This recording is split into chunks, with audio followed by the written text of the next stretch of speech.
আগের ভিডিওতে তোমরা দেখেছিলে আমরা সবাই ট্রেন থেকে নেমে পড়ি। এখান থেকে এখনো অনেকটা দূর হাঁটতে হবে, তাই চললাম গরুর পাল নিয়ে। अच्छा हमको सिखा रिया है।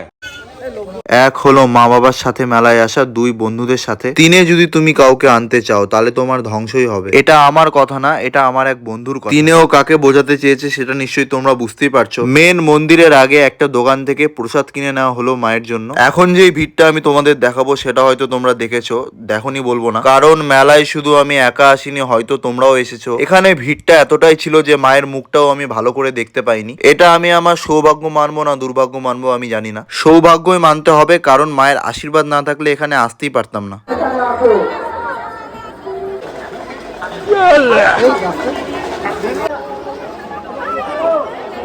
সেই পুকুরটার পাশে একটা মন্দিরে অনেকগুলো বললা মায়ের মূর্তি রাখা ছিল। এতগুলো মায়ের মূর্তি কেন একই সাথে রাখা আছে সেটা জেনে থাকলে অবশ্যই আমাকে বলতে পারো।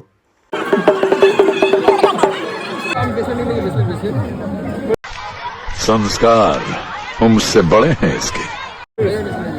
তারপর মেলাতে গুরুদেবের সাথে হয় দেখা। এটা কিভাবে ভুলতে পারি। পরে ওখান থেকে বেরিয়ে যায়, ভালো খাবারের দোকান ছিল না বলে। দিনের থেকে রাতের বেলা মন্দিরটা দেখতে বেশি সুন্দর লাগছিল আমাকে।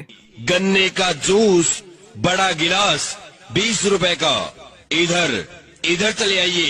খাওয়ার পর তাড়াতাড়ি চলে যায় ট্রেন ধরতে। ফেরার সময় ট্রেন মিস হওয়ার জন্য একটা দোকানে বসে থাকি এবং পরবর্তী ট্রেনের জন্য অপেক্ষা করতে থাকি।